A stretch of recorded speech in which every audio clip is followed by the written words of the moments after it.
What's going on, everyone? Hope y'all are having a great day. So, last night's video, I was going to tell you guys a little bit more about my Sierra England experience. Now, they have their own school. It's called Premier Trucking School. I went to the Salt Lake City School. They have actually a lot of different places, but they have the school. There's one in Salt Lake, one in South Holland, one in Laredo, one in Atlanta, and I believe there's one other one. But I went to the Salt Lake one. That's the main hub of Sierra England because that's where the company's out of. And when I got there, it was real early in the morning. It was like 2 a.m. when I finally got to the schoolhouse, and then I went to bed, and they had us wake up at 6 a.m. for class. Now, I really wasn't sure to expect, so I was just kind of keeping myself and, trying to soak it all in. But the first thing I noticed is that when you get to the school, most people who go into trucking, from my experience, who go to trucking school, from what I've seen, they don't have very much money, and the school doesn't provide any meals. They actually don't provide anything for you. So you have to. When I went through the school, we didn't get paid at all. So it was kind of a huge burden. Like I brought my own money, just because I had heard bring your own money. But yeah, that was one thing. And then when we actually start going through with instructors, like on the road, and learning how to back up, it was just, there was never enough instructors, and there was, people that just, and this happened to me a couple times. I actually ended up just standing around, because there weren't any trucks available for me to practice. So I'd end up standing around, and I'd just say screw it, and I'd go inside.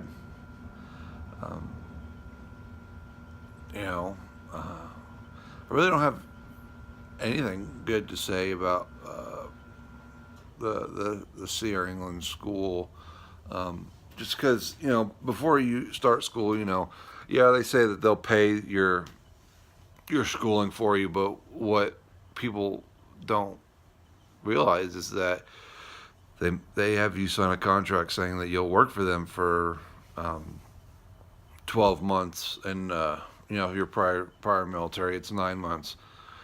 But it's like, that was like one of the things in the fine print that they don't really tell you.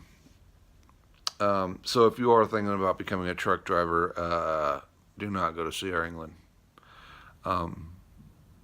Because, after your training, then they have, like, they call it a phase 1, then phase 2. Phase 1 is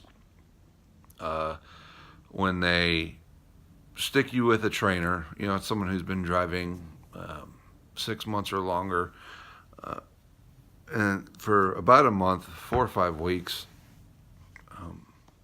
and then you'll be with them.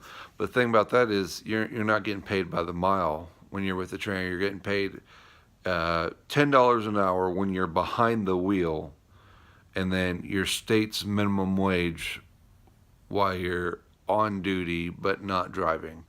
Like, on duty, not driving, would be like when you're fueling, or when you're doing your pre-trip or post-trip,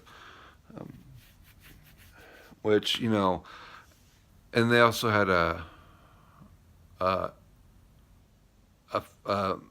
minimum $500 a week guaranteed pay, you know. So if you were shut down or anything like that, you're still able to get that $500 during your phase one. Um, so I got a really cool dude when I with my for my trainer. He was a real young guy, younger than me.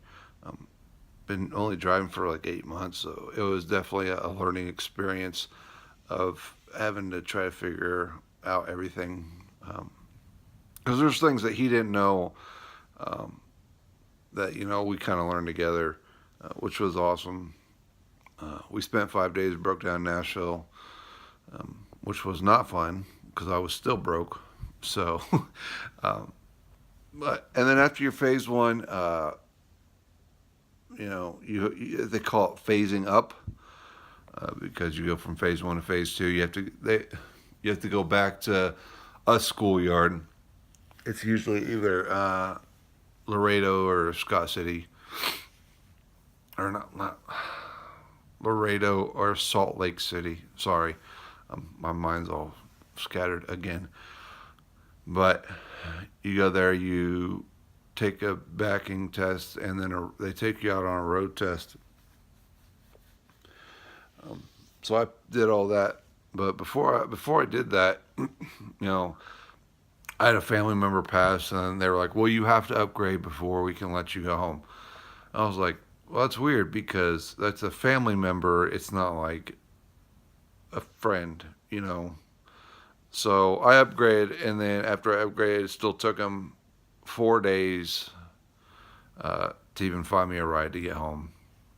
And then once I was ready to come back, get back on the truck, it took them another 2 days to find a truck to come pick me up.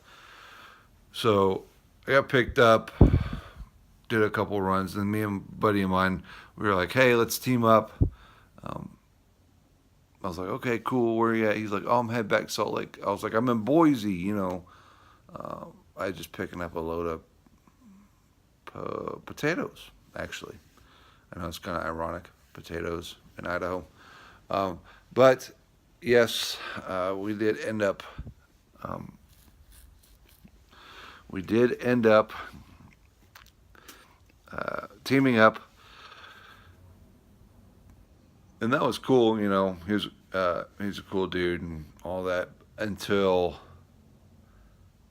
I don't know, we were teamed up for a few weeks, and then uh, we were in Atlanta.